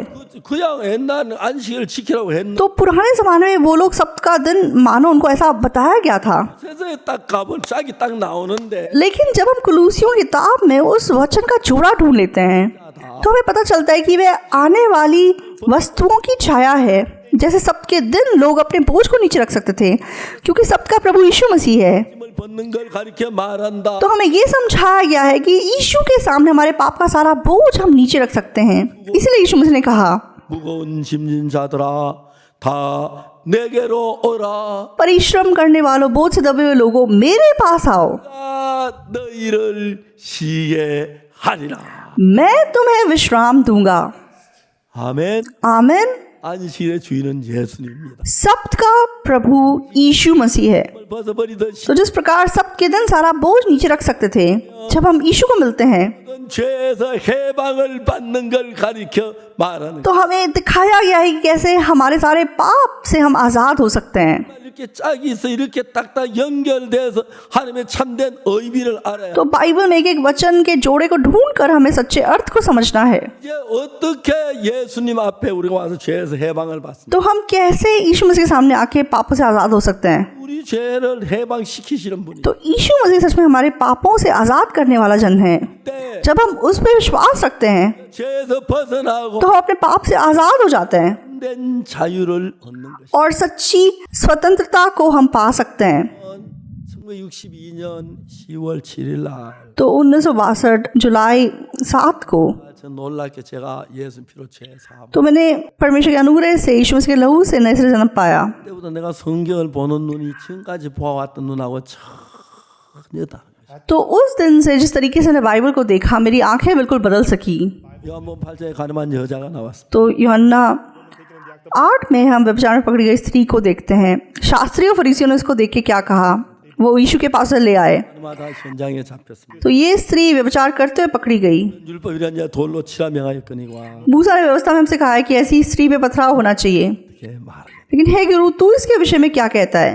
자, 율법은 तो जो व्यवस्था है उसमें कोई दया नहीं है। 율법에는 저주밖에 없습니다. तो व्यवस्था में सिर्फ श्राप है, तो सिर्फ श्राप है, सिर्फ मृत्यु है। 가 율법 딱 재판하니까 तो अगर व्यभिचारिणी स्त्री का न्याय व्यवस्था के हिसाब से होता 돌에 맞아 죽을 수밖에 없어요. तो उसे पत्थर खा के मरना था, उस पर केवल पत्थर पड़ने थे। 그 여자는 율법으로 재판받지 않고 लेकिन उस स्त्री का न्याय व्यवस्था के हिसाब से नहीं हुआ, 예수님 앞에 나왔습니다. वे यीशु के सामने लाई गई। 예수님 뭐라 한지 아십니까? तो यीशु मसीह ने क्या कहा, आप जानते हैं? 너를 고소하던 그들이 어디 있느냐? हे नारी, वे कहाँ गए? क्या किसी ने तुझ पर दंड की आज्ञा ना दी? No man condemned thee. 여자가 이제 일어나서 고개 들고 뭐 사무 다 तो औरत खड़ी हुई, उसने आसपास देखा, उसने देखा कि कोई नहीं है। 바닥에 떨어진 돌멩이 막 주먹만 돌이 तो उसे सिर्फ वो पत्थर दिखाई दिए जो आसपास पड़े हुए थे। 날 위에 날라와야 하고 내 머리를 깨고 내 막 코가 깨지고 막 그 피 흘리고 죽어야 हाँ, इन पत्थरों को मेरे ऊपर पड़ना था, सच में मेरा सर फूटना था, मेरा नाक टूटना था और मुझे मरना था। 말씀하셨습니다. लेकिन ईश्वर ने उसे क्या कहा? 나도 너를 중시하지 아니하노니 다시는 죄를 범치 말라. मैं भी तुझ पर दंड की आज्ञा नहीं देता, जा और फिर पाप ना करना। 자, 그 여자를 예수님은 그 날라오는 돌에서 피하게 해줘. तो यीशु मसीह ने सच में उस औरत को उन सब पत्थरों से बचाया जो उस पर पड़ने वाले थे। 진짜 내게로 와라. तो मैं परिश्रम करने वालों, बोझ से दबे लोगों, मेरे पास आओ, 쉬게 하리라. मैं तुम्हें विश्राम दूंगा। 너무너무 놀라운 말씀입니다. तो कितना अद्भुत वचन है। 돌에 맞아 죽을 수밖에 없는데 तो इस औरत को सिर्फ पत्थर खा के मरना था, 죄를 예수님이 뒤집어 쓰셨죠. लेकिन उस पाप को यीशु मसीह ने अपने ऊपर ले लिया 건져 주셨죠. और इस औरत को पाप से आजाद कर दिया। 우리는 예수님을 만납니다. तो हम जब उस यीशु को मिलते हैं 그래서 우리 죄를 안수 받을 때 제가 예수님께 건너 तो सर पे हाथ रखने के द्वारा हमारे पाप यीशु मसीह के ऊपर चले गए। 그 다음 날 얘기 보라 세상 죄를 지원 하나님 어린 यूहन्ना ने यीशु को बपतिस्मा देने के बाद अगले दिन उसे देखकर क्या कहा? वो देखो, परमेश्वर का विनोद जगत का पाप उठा ले जाता है। 그 죄를 안수하는 그 속죄제단 안수를 통해서 तो सच में सर पे हाथ रखने के पाप बलि के द्वारा, 사람의 죄를 염소나 양에게 안수할 때 장에게 तो जिस प्रकार पुराने नियम में जब कोई पापी भेड़ या बकरे के सर पे हाथ रखता था तो उसका पाप उस जानवर पे चला जाता था। आप आमीन बोल सकते हैं, आमीन। 뭐냐 और उसके बाद क्या है? 죽습니까? उसके बाद कौन मरता था? 죄 지은 사람이 죽습니까? 양이 죽습니까? तो क्या पापी मनुष्य मरता था या वो भेड़ मरती थी? 누가 죽죠? कौन मरता था? 예, 양이 죽지요. तो वो भेड़ मरती थी। 맞아요. सही है। 그 다음에 죄인이 죽네, 양이 죽어요. तो पापी नहीं मरेगा, वो भेड़ मरेगी। 죽었어요, 안 죽었어요? तो व्यभिचार में पकड़ी गई स्त्री मरी या नहीं मरी? 물론 지금은 죽었겠지만. तो अब ऑफ कोर्स वो मर गई होगी, 죽었어요. 그래, लेकिन तब वो नहीं मरी। 맞아요. सही है। 그런 여자 죄를 지었는데 तो चाहे इस औरत ने पाप किया, 십자가에 못 박혔습니다. लेकिन कौन क्रूस पे चढ़ा? 예수님은 못 박힌 겁니다. यीशु मसीह क्रूस पे चढ़ा। क्यों? 가늠한 죄를 예수 길머졌으니까 इस व्यभिचारिणी के पाप को यीशु ने अपने ऊपर ले लिया। 다 내게로 내가 너희를 쉬게 하리. परिश्रम करने वालों, बोझ से दबे हुए लोगों, मेरे पास आओ, मैं तुम्हें विश्राम दूंगा। 벗어났습니다. तो ये औरत पाप से आजाद हो सकी। 예수님이 그 여자의 죄를 뒤집었었습니다. तो यीशु मसीह ने इस औरत के पाप को अपने ऊपर ले लिया। आमेन, 아멘. आमेन। 가늠한 여자 죄를 예수 뒤집어쓰셨습니다. तो व्यभिचार में पकड़ी गई स्त्री के पाप को यीशु मसीह ने अपने ऊपर ले लिया और वह क्रूस पे चढ़ गया। 이게 아니라 तो ना केवल उसने व्यभिचार में पकड़ी गई स्त्री के पाप को अपने ऊपर ले लिया, 또 뒤집어쓰셨습니다. 예수께서 पास्टर पाकोक्सू के पाप को भी यीशु मसीह ने अपने ऊपर ले लिया। आमेन।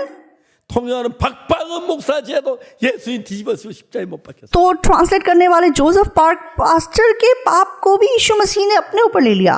आमीन। 여러분의 죄도 십자가에 지고 죽으셨습니다. तो आप लोगों के पापों को भी यीशु मसीह ने अपने ऊपर ले लिया और वह क्रूस पे मर गया।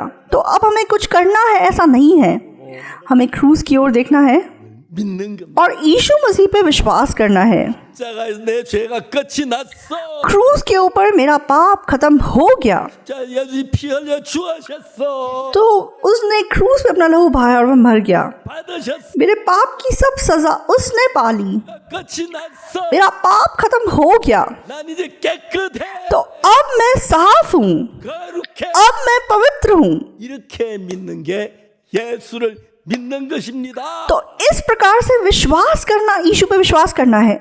아멘. आमीन, 아멘. आमीन। 요즘 교회는 안 그래요. तो आजकल चर्चेज ऐसे नहीं हैं। 12년도에 तो 1962 में 사함을 받았습니다. मैंने पापों की क्षमा को पाया। 저희 누님이 15살 때 제가 8살이었습니다. तो मेरी दीदी जब 15 साल की थी तब मैं 8 साल का था। 저보다 7살 더 많으신 겁니다. तो मेरी बड़ी दीदी मुझसे 7 साल बड़ी थी। 그래서 누님이 어머니가 안 계시고 저를 많이 이렇게 길러주고 키워주었어요. और क्योंकि हमारी माँ नहीं थी, मेरी दीदी ने जैसे मुझे पाला था 신앙 같이 교회를 और हम साथ साथ चर्च जाते थे और साथ साथ आत्मिक जीवन जीते थे। 제가 누님한테 얘기했어요. तो एक दिन मैंने दीदी से बताया, 누님 나는 죄 사함을 받았어요. दीदी मैंने पापों की क्षमा पा ली। 누님은 아주 눈이 동그래졌습니다. तो दीदी की आंखें बड़ी हो गई। 야, उक्सू, 큰일 났다. बहुत बड़ी समस्या हो गई है। 네가 신앙을 가지면 가지고 겸손해야 하는데 तो आत्मिक जीवन जीते जीते हमें नम्र बनना चाहिए। 목사님도 죄인이라 그러고 तो हमारे पास्टर भी बोलते हैं कि वे पापी हैं, 신학하는데 हमारे चर्च में एल्डर भी बोलते हैं कि वे पापी हैं। 죄가 없다고 말이 되나? तो तुम कैसे बोल सकते हो कि तुम्हारे अंदर पाप नहीं है? इस बात का कोई मतलब बनता है? 신앙은 곡식은 익을수록 고개를 숙이는 तो अनाज का पूला जितना ज्यादा अन्न रखता है उतना वो झुक जाता है। तो आत्मिक जीवन जीते जीते भी हमें नम्र बनना चाहिए। लेकिन तू कैसे घमंडी रूप से बोल रहा है कि तेरे अंदर पाप नहीं है? no sins. 제가 그때 누님한테 할 이야기가 없었어요. तो मैं दीदी को और कुछ नहीं बोल पाया। 그리고 제가 그때부터 우리 교회 성가대들 모인 데서 제3 और तब से हमारे चर्च में जो क्वायर की मीटिंग होती थी वहाँ पे मैं पापों की क्षमा के बारे में बात करता था। मैं उनको बोलता था कि तुम्हें पापों की क्षमा पानी होगी। 근데 저는 제3반 어떻게 구체적으로 제3반은 그런 이야기 लेकिन चाहे मैंने पापों की क्षमा पा ली थी, लेकिन मुझे स्पष्ट रूप से कैसे पापों की क्षमा पानी है किसी को समझाना नहीं आता था। 전부 다 박사님 나도 그렇다 나도 제가 또 죄야 대놓고 하는데 तो शुरुआत में क्वायर मेंबर्स लोग मुझे बोलते थे, हाँ भाई पार्क मेरे मन में पाप है, मुझे नहीं पता क्या करना है। 사실인데 और अब मैं अच्छे से समझा सकता हूँ, लेकिन उन दिनों में मुझे समझाना नहीं आता था। 그러니 교회에서 자꾸 이제 제가 그런 이야기를 하니까 लेकिन जब मैं चर्च में बार बार ऐसी बातें करता था 저를 자꾸 이렇게 돌리는 거예요. तो वो लोग मुझसे दूरी बनाने लगे। 그래서 제가 어느 날 제가 저희들 청년들이 모여 노는 방이 있어요. तो एक बार हमारे युवा लोग जहाँ इकट्ठा होते थे वो एक कमरा था। 근데 막 방문에 신발이 가득 있습니다. तो मैं उस कमरे के अंदर जाने वाला था, बाहर बहुत सारे जूते पड़े हुए थे। 방 안에 내 इ야기를 해요. तो मुझे बाहर से सुनाई दिया कि वो मेरी बात कर रहे हैं। 하나가 तो मेरा एक दोस्त, 박옥수 그 녀석 웃기는 녀석이야. वो पाकोक्सू बदतमीज लड़का, 내가 지를 아는데 지가 죄가 없다고. मैं उसे जानता हूँ, वो कहता है कि उसके अंदर पाप नहीं है। 사실이죠. तो असलियत में वो सच बात थी, क्योंकि हम मिल के बहुत से बुरे काम करते थे, हम मिल के चोरी करते थे। 예수의 피로 제사한 걸 믿어져. लेकिन मेरे मन में विश्वास आ गया कि यीशु मसीह के लहू ने मेरे पाप धो दिए, लेकिन उसके मन में विश्वास नहीं था, इसलिए मैं अपने आप को पापी समझता था। तो उस चर्च में सब पापी लोग इकट्ठे होते थे, 그 도토리 밥이 됐어요. तो मुझे बिल्कुल मतलब लोगों ने अकेला कर दिया। 예, 개밥의 도토리 तो मतलब बिल्कुल बाकियों से मुझे अलग कर दिया। 받았어요. तो मतलब वो मुझे दूरी बना के रहने लगे। 하나님 놀랍게 그 당시에 제가 선교학교를 갈 수. लेकिन अद्भुत रूप से परमेश्वर के अनुग्रह से उन दिनों में मैं मिशनरी स्कूल जा सका। 외국 तो वो मिशनरी स्कूल विदेशियों के द्वारा चलाया जाता था, जो उधार पाए हुए लोग थे। 또 읽고 읽으면 이러면 정확하게 하나는 보여지는데 और वहाँ पे मैंने ध्यान से बाइबल को पढ़ना शुरू किया और ये चीज़ों को देखना शुरू किया। तो मान लो अगर आप लोग अपने आप को पापी कहते हैं, 예수님이 헛죽었다. तो आप ये कहना चाहते हैं कि यीशु मसीह की मृत्यु व्यर्थ थी। क्यों? 그래서 우리 죄를 씻기 위해 죽으셨는데 क्योंकि यीशु मसीह हमारे पापों को धोने के लिए मरा।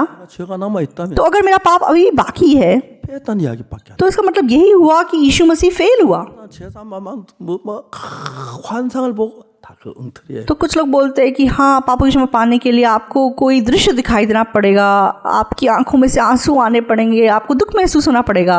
वो सब बेकार बातें हैं। हमारे पापों का धुलना, 십자가에서 사역 यीशु मसीह के क्रूस पे हमारे पाप धुले। 십자가에서 피를 흘리실 तो जब यीशु ने क्रूस पे लहू बहाया, 때 흘린 게 아니고 तो उसने अपने पापों के लिए लहू नहीं बहाया। 세례를 받을 때 जब उसने यूहन्ना से बपतिस्मा लिया, 건너갔어요. तो हम सबके पाप यीशु पर लाद दिए गए। 육체리 뭐랍니까? यशाया 53 के 6 में क्या लिखा है? 그래가 각기 제 길로 갔고 हम तो सबके सब भेड़ों के समान भटक गए थे, हम में से हर एक ने अपना अपना मार्ग लिया, 그걸 그에게 담당시키셨다. और यहोवा ने हम सबों के अधर्म का बोझ उसी पर लाद दिया। 그가 누굽니까? तो उसी पर कौन है? वो यीशु मसीह है। 실로 우리의 질고를 지고 निश्चय उसने हमारे रोगों को सह लिया 당하였고 और हमारे ही दुखों को उठा लिया। 징벌을 받아 징벌을 받아서 하나님께 맞아 고난을 당한다 하였노. तो भी हमने उसे परमेश्वर का मारा कूटा और दुर्दशा में पड़ा हुआ समझा। 자 들어보세요. तो आप ध्यान से सुनिए। 그가 찔림은 परंतु वह हमारे ही अपराधों के कारण घायल किया गया, वह हमारे अधर्म के कामों के कारण कुचला गया, 죄악을 인함이 हमारी ही शांति के लिए 그가 징계를 받음으로 उस पर ताड़ना पड़ी, 평화를 누리고 कि उसके कोड़े खाने से 음으로 And with his stripes, 우리가 나음을 입었도다. हम लोग चंगे हो जाएं। 아멘. आमेन, 아멘. आमेन। 여러분의 죄가 십자가에 다 해결이 됐습니다. आप लोगों का पाप क्रूस पे सुलझ गया है। 이걸 믿는 것이 예수를 믿는 겁니다. इस पर विश्वास करना, यीशु पर विश्वास करना है। 아멘. आमेन, 아멘. आमेन। 이 성경이 그렇게 말. बाइबल हमें ऐसा बता रही है। 그가 찔림은 우리의 허물을 인함이요. वह हमारे अपराधों के कारण घायल किया गया, 인함이라 वह हमारे अधर्म के कामों के कारण कुचला गया, 평화를 누리고 हमारी शांति के लिए उस पर ताड़ना पड़ी, 우리가 나음을 입었도다. कि उसके कोड़े खाने से हम लोग चंगे हो जाएं। 각기 제 길로 갔건 हम तो सबके सब भेड़ों के समान भटक गए थे, 우리 무리의 죄를 그에게 담당시키셨도다. हमें से हर एक ने अपना अपना मार्ग लिया, और यहोवा ने हम सबों के अधर्म का बोझ उसी पर लाद दिया। 하기 얘기하는 구절 하나 있다. तो एक और वचन है जो कि और विस्तार से इस बात को हमें समझाता है। 4장 22절입니다. यशाया 44 का 22, 뭐란 이렇게 돼. वहां पे कैसे लिखा हुआ है? 내가 내 허물을 빽빽한 구름에 사라진 같이 내 죄를 안개에 사라진 같이 도말하였으니 너는 내게로 돌아오라. 내가 너를 구속하였다. मैंने तेरे अपराधों को काली घटा के समान और तेरे पापों को बादल के समान मिटा दिया है। मेरी ओर फिर लौट आ, क्योंकि मैंने तुझे छुड़ा लिया है। 시간을 얘기하는데 तो यहाँ हम टाइम को देख सकते हैं। 주님 앞에 돌아가는 게 먼저입니까? 죄를 도말하는 게 तो हम प्रभु के पास लौट के गए, ये पहले हुआ या हमारे पापों का मिटाना पहले हुआ? 도말하는 게 뭔지죠? तो मिटाने का मतलब क्या हुआ? 말이야 말은 मिटाने का मतलब क्या है? 피를 해서 지운다는 것인데 कि आप कुछ और किसी चीज पे पोत दो और उसको छुपा दो। क्यों कुछ पोत दिया गया? 그 레위기 4장 속죄 제사에 보면은 तो जब हम लय व्यवस्था पाप बलि को देखते थे, 하나님께서 그 양을 안수해서 우리 죄를 넘겨 가지고 तो जब भेड़ या बकरे के सर पे हाथ रखा जाता था वह हमारे पापों के लिए मर जाता था और अपना लहू बहाता था। तो उस लहू से क्या किया जाता था? 번제단 뿔에다가 바르라는 거예요. उस लहू को वेदी के सींगों पर लगाने के लिए बताया गया था। 이건 또 왜 번제단 뿔에? तो क्यों वेदी के सींगों पर लहू लगाने के लिए बताया गया? 성경에는 그래 의문이 나와요.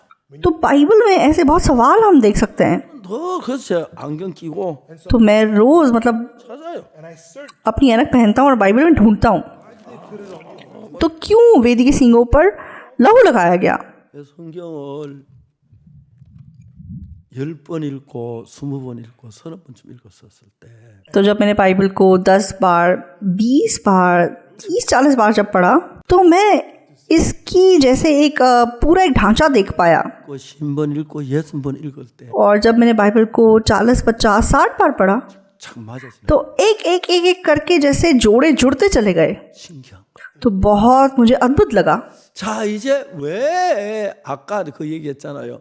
머리 안수 왜 하느냐 그걸 몰랐잖아요. तो मैंने जैसे आपको बताया था कि सर पे हाथ क्यों रखा जाता है, मुझे उसका मतलब नहीं पता था। 안수하는 건 양에게 죄를 넘기는 거란 걸 다음에 레위기 16장 21절에 알잖아요. लेकिन लेवी व्यवस्था 16 के 21 से मुझे पता चला कि ठीक है, सर पे हाथ रख के पाप को बकरे के सर पे धरा जाता है। 가졌다가 번제단 뿔에다 발라. तो क्यों अब भेड़ के लहू को लेकर वेदी के सींगों पर लगाया गया? 왜 그러지? तो ऐसा क्यों हुआ? 왜 그러지? क्यों ऐसा हुआ? 성경에 찾아요. तो मैंने बाइबल में ढूंढा क्यों। 찾았는데 तो मैंने ढूंढ के निकाला 예레미야가 있습니다. यिर्मयाह की किताब में। 예레미야 있으니까 तो आपकी किताब में यिर्मयाह है। 근데 뭐라냐면 यिर्मयाह में क्या लिखा है? 7장 यिर्मयाह 17 में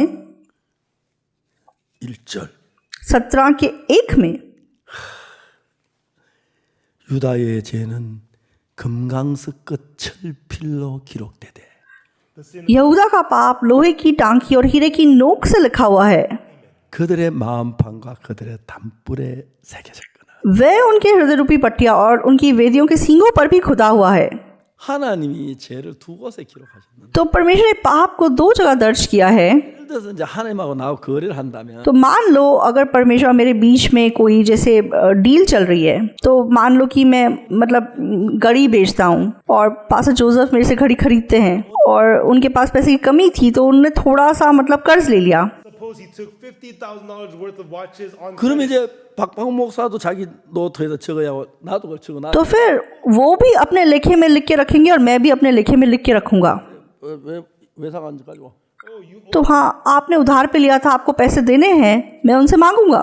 그러니까 이제 하나님은 죄를 어디다 기록하냐면 तो परमेश्वर ने पाप को कहाँ दर्ज किया? 제사들이 온다 제단 뿔에다 기록해놔요. तो जिस वेदी पे बलि चढ़ाई जाती थी उस वेदी के सींगों पे दर्ज किया गया। हाँ ठीक है, तुम्हारे पास पाप है। 우리는 죄를 우리 마음판에다 기록해놔. और हम उसे कहाँ दर्ज करते? अपनी हृदय रूपी पट्टिया पे दर्ज करते। 막 죄가 생각나. तो जब भी आप पाप करते हैं आपको अपने हृदय में वो पाप याद आता है। 그러니까 이제 하나님은 양을 잡아서 제사를 드릴 때 तो जब परमेश्वर ने भेड़ और बकरी के द्वारा जब बलि चढ़ाई गई 피를 가지고 तो उसके लहू को लेकर 제단 뿔에다 발라요. वेदी के सींगों पर लगाया गया।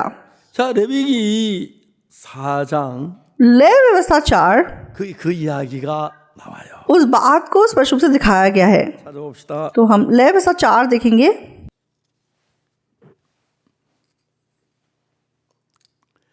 30절입니다. लेवी व्यवस्था 4 का 30 여기 4장 27절부터 보겠습니다. तो 27 से पढ़ना शुरू करेंगे। 만일에 평민 하나가 여호와의 검령 중 하나도 부정에 범하여 허물이 있다가 यदि साधारण लोगों में से कोई अज्ञानता से पाप करे अर्थात कोई ऐसा काम जिसे यहोवा ने मना किया हो करके दोषी हो और उसका वह पाप उस पर प्रकट हो जाए 범한 죄에 깨우침을 받거든 और उसका पाप उस पर प्रकट हो जाए 그는 흠 없는 암염소를 끌고 와서 तो वह उस पाप के कारण एक निर्दोष बकरी बलिदान के लिए ले आए, 그것은 사망이니까 क्योंकि पाप की मजदूरी मृत्यु है। 사망을 다할 염소를 데리고 오는 거예요. तो पाप की मजदूरी चुकाने के लिए बकरी को लाया गया 그 य물로 삼아서 और वह अपना हाथ पाप बलि पशु के सिर पर रखे। 29절 29 में लिखा है, 그 속죄제 희생의 머리에 안수하고 वह अपना पाप बलि पशु के सिर पर रखे। 이 안수하는 건 죄를 넘겨가는 걸 얘기하죠. तो मैंने बताया था कि सर पे हाथ इसलिए रखा गया है ताकि पाप उस पर लाद दिया जाए। तो हमने लेविता 16 के 21 में पढ़ा था, 소에서 잡을 것이야. और होम बलि के स्थान पर पाप बलि पशु का बलिदान करे। 30절에 30 में क्या लिखा है?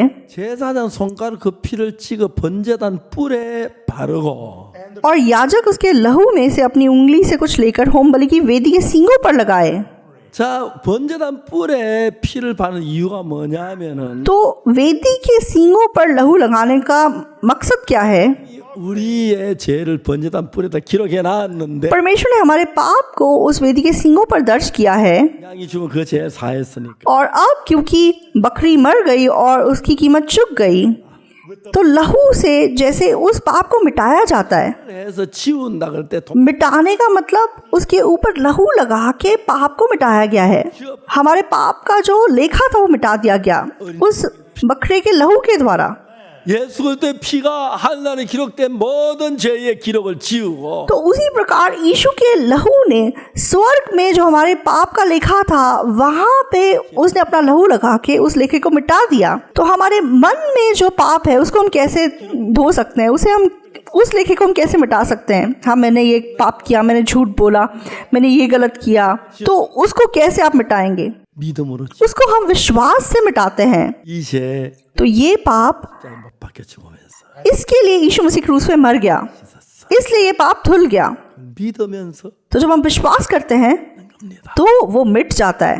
또 죄인이라는 사람들 तो जो लोग अभी भी अपने आप को पापी कहते हैं, 피가 내 죄를 사한 줄을 못 믿기 때문에 죄인이라고 그럽니다. क्योंकि वो विश्वास नहीं करते कि यीशु मसीह के लहू ने उनके पाप को धो दिया, इसलिए वो खुद को पापी बोलते हैं। तो यीशु मसीह जब क्रूस पे मरा 모든 죄를 사하셨는데 तो उसने अपने लहू से हमारे सारे पाप को धो दिया।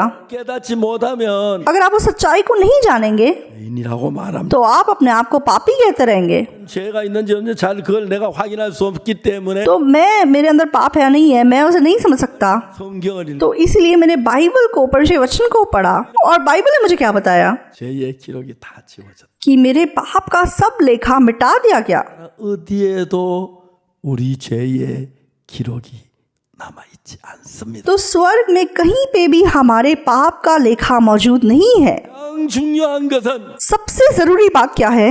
하나님이 기억자. परमेश्वर कहता है कि वह हमारे पापों को स्मरण नहीं करता, वो नहीं स्मरण करता। 여러분 예레미야 31장 34절에 तो यिर्मयाह 31 के 34 में 다 같이 읽어봅시다. तो हम साथ साथ उस वचन को पढ़ेंगे। 그들의 죄악을 사하고 다시는 그 죄를 기억지 아니하리라 여호와의 말이니라. यहोवा की ये वाणी है कि छोटे से लेकर बड़े तक सबके सब मेरा ज्ञान रखेंगे, क्योंकि मैं उनका अधर्म क्षमा करूंगा और उनका पाप फिर स्मरण ना करूंगा। 읽어봅시다. सि작. 네. तो हम साथ साथ एक बार पढ़ेंगे, क्योंकि मैं उनका अधर्म क्षमा करूंगा और उनका पाप फिर स्मरण ना करूंगा। यहोवा की ये वाणी है। 말이니라. 아멘. आमेन। 하나님 여러분 죄를 기억하십니까? तो क्या परमेश्वर आपके पाप को स्मरण करता है? 안 합니다. वो नहीं करता। 왜? क्यों? 죄의 심판이 끝났기 क्योंकि पाप का न्याय पूरा हो गया। 때문에서 क्रूस के ऊपर 제가 다 사해졌어요. आप लोगों का पाप धुल चुका है। 이번에 뭐 부활절 칸타타 봤지? तो आप लोगों ने ईस्टर कंटाटा इस बार देखा होगा। 세상한테 누가 고발하지? तो कोई जाके महायाजक को मतलब जाके खबर देता है 휘장이 찢어졌어. कि मंदिर का पर्दा फट गया है। 무슨 말입니까? तो इसका मतलब क्या है? 그 거룩한 성전한 죄 있는 사람 못 들어가는데 तो पवित्र मंदिर में पापी प्रवेश नहीं कर सकता था, 쫙 찢어졌어. लेकिन उसका पर्दा बीच से फट गया। 나도 들어가면 돼. तो इसका मतलब अब मैं वहां जा सकता हूँ, मेरा पाप धुल चुका है। 거기 들어가면 하늘나라가 또 그렇게 들어가요. तो उसी प्रकार हम स्वर्ग में भी प्रवेश करते हैं। आमीन।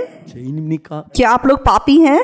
여러분 죄인이라는 소리만큼 예수님 모독하는 소리는 तो अपने आप को पापी कहने से ज्यादा बड़ी निंदा हम यीशु मसीह की नहीं कर सकते। तो लोग कहते हैं कि वे नम्र है इसलिए हम अपने आप को पापी कहते हैं, 모독하는 लेकिन आपकी नम्रता यीशु की निंदा है, क्योंकि यीशु ने क्रूस पे अपना सारा पाप आपका सारा पाप धो दिया, लेकिन आप कह रहे हैं कि उसने नहीं धोया, आप कह रहे हैं कि वो फेल हुआ। तो आप ऐसी बातें कर रहे हैं। 아멘. आमीन। 아멘 되세요. क्या आप आमीन कह सकते हैं? 하나님은 창세기에서부터 예수님을 그리고 있습니다. तो परमेश्वर हमें उत्पत्ति की किताब से यीशु की छाया दिखा रहा है। 놀랍습니다. तो बहुत अद्भुत है। 예수님이 오셔 우리 죄를 십자가에 못 박아 우리 죄를 살 걸 다 기록돼 있어요. तो परमेश्वर ने पहले से दर्ज किया है कि यीशु मसीह आएगा और हमारे सारे पाप को धो डालेगा। 이제 이 땅에 오셔 यीशु मसीह 2000 साल पहले इस दुनिया में आया। 죄를 받은 죄가 예수 다 넘어갔고 उसने यूहन्ना से जब बपतिस्मा लिया तो सारा पाप उसके ऊपर चला गया 죄의 형벌을 받고 और उसने क्रूस के ऊपर सब मनुष्य जाति के पाप की कीमत को चुका दिया और वह मर गया। 법정 최고형이 뭔지 아십니까? तो इस दुनिया में सबसे बड़ी सजा क्या है आप जानते हैं? 사형이죠. तो वह मौत की सजा है। 재판할 때 검사가 구형을 합니다. तो जब कोई केस चलता है तो वकील गुजारिश करता है। 검사는 사형이란 말을 쓰기 싫어합니다. तो जो वकील होता है वो मौत शब्द का इस्तेमाल करना नहीं चाहता। 또 사회를 보호하기 위하여 이 피고를 법정 최고형을 구형하는 바입니다. तो इसीलिए वो कैसे बोलता है कि हाँ समाज को बचाने के लिए इस मुलजिम को सच में सबसे बड़ी सज़ा मिलनी चाहिए, सबसे कड़ी से कड़ी सज़ा मिलनी चाहिए। तो सबसे बड़ी सज़ा, कड़ी से कड़ी सज़ा क्या है? वह मौत की सज़ा है। सही है। 그러면 제일 한번 물어봅시다. तो मैं आपसे एक सवाल पूछूंगा। 사람 한 사람 죽었을 때에 사형을 당합니다. तो मान लो मैं किसी का खून करता हूँ तो मुझे मौत की सज़ा मिलेगी। 맞죠? सही है। 재판 받아서 그죠? तो मेरा न्याय हो गया मान लो। 죽이면 어떻게? तो अगर मैं 2 लोगों का खून करूंगा तो क्या होगा? 다 살려가 또 죽입니다. तो मुझे एक बार मार के फिर जिंदा किया जाएगा, फिर मारा जाएगा, 최고형은 사형이기 때문에 क्योंकि सबसे बड़ी सजा मौत की सजा है। 또 사형. तो इसलिए एक व्यक्ति को आप मारोगे तो भी मौत की सजा, 2 को मारोगे तो भी मौत की सजा, 100 का खून करोगे तो भी मौत की सजा। 입니까? सही है। 맞아요. सही है। 독일의 아이히만 유대인 무지무지하게 죽였잖아요. तो आईमान जर्मनी का एक व्यक्ति था, उसने बहुत यहूदियों को मारा था, 그 이양 없어요.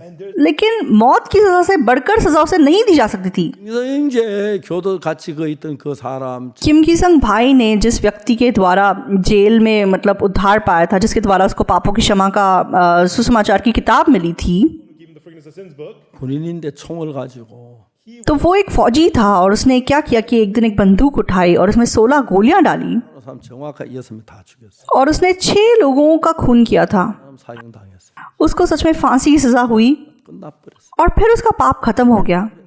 तो 사형 이상의 죄가 없어. मतलब फांसी से बढ़कर और कोई सजा नहीं मिल सकती। 온 우주의 죄를 다 뒤집어 쓰고도 사형 당하면 그 최고형이 더 이상 벌이 없어요. तो यीशु मसीह ने भी जब सारी मनुष्य जाति के पाप को अपने ऊपर उठा के उसने मौत को पा लिया, तो उसने सबसे बड़ी सजा को पा लिया।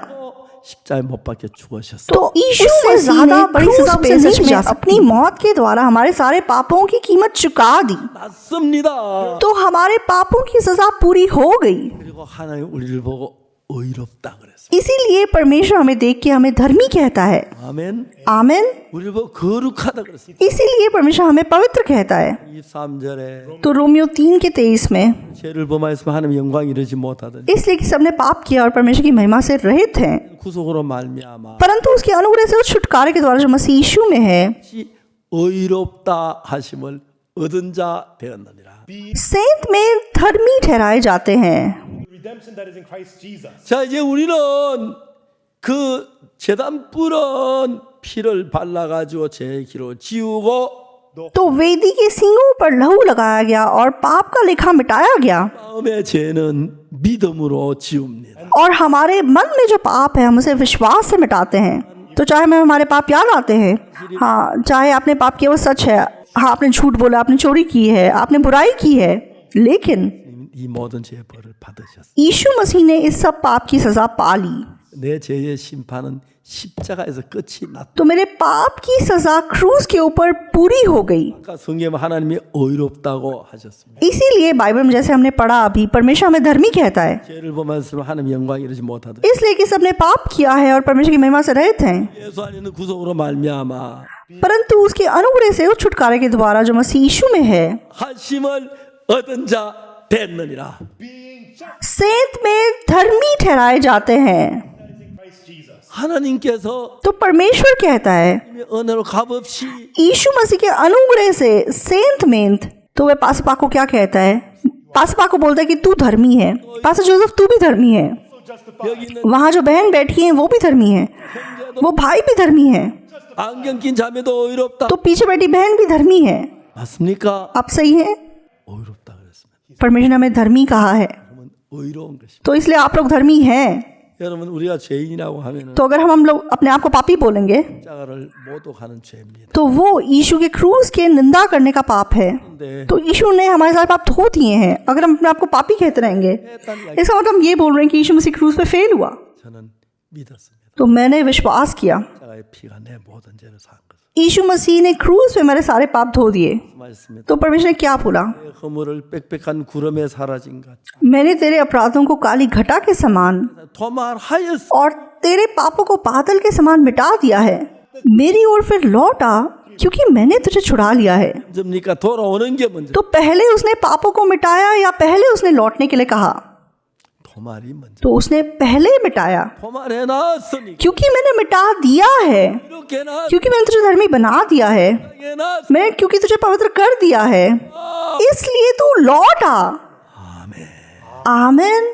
그걸 믿는 것입니다. इस सच्चाई पे हमें विश्वास करना है। 오늘 많은 교회는 तो आज बहुत सारे चर्चेस, 목사님들이 बहुत सारे पास्टर लोग 성경을 잘못 이해하고 तो वे बाइबल को गलत समझते हैं। 그래서 우리 죄를 사해주 우리는 죄인이라고. वो बोलते हैं कि हाँ यीशु ने हमारे पाप धो लिए, लेकिन फिर भी हम पापी हैं। 진짜 죽은 의미가 뭐예요? तो फिर यीशु का क्रूस पर बढ़ने का मतलब क्या हुआ? 욕하는 겁니다. तो वे यीशु की निंदा करते हैं। 잊지 마세요. तो आप लोग धोखा मत खाइए। 성경은 तो बाइबल कहती है 의롭다고 했습니다. कि हम धर्मी हैं, 말했다고 했습니다. उसने हमारे पापों को मिटा दिया। मैं इस बाइबल पे विश्वास करता हूँ, 하나님 앞에. इसलिए मैं परमेश्वर को धन्यवाद देता हूँ। 자, 여러분 아직도 죄인입니까? तो क्या आप लोग अभी भी पापी हैं? 죄인인 사람 손 들어보세요. जो लोग पापी हैं अपना हाथ खड़ा कीजिए। 손 들어봐요. हाथ खड़ा कीजिए अगर आप पापी हैं।